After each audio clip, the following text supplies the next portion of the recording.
Gising, gising, gising na dahil spelling alert na sa One Morning. For this episode, we will use the word whatever because this is commonly used in texting. We cut short the spelling of words when we text because we think it's faster. Pero this notion is wrong because it takes us 12 presses to complete typing the word whatever sa shortcut method.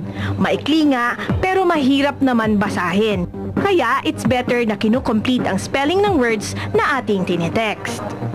Kung multi-tap naman, it will take us 15 presses to completely spell the word. Pero there's a better way to solve this texting dilemma.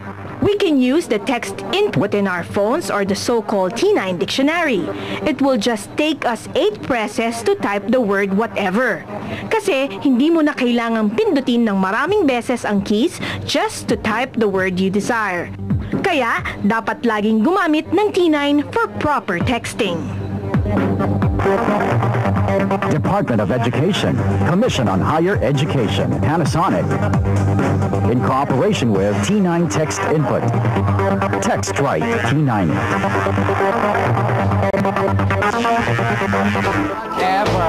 Whatever. Ayan, there you have it. Yan po yung pinakamadaling way to text your friends and loved ones at kung sino-sino pang mga ka-colleagues nyo, ano? Gumagamit na kayo ng dictionary. Of course. Hindi nyo ba nakikita pag nagte-text kayo sa akin, wala pang 10 seconds, nakaka-reply ako. Talaga naman. Complete spelling pa. Correct. Dahil gamit ko ang T9. Ayan. Ayan nag-reply na ako sa'yo, hindi ka pa nagte-text sa akin. Okay, ngayon naman, ito naman mga ka-One Morning. Ano, di ba, Bob?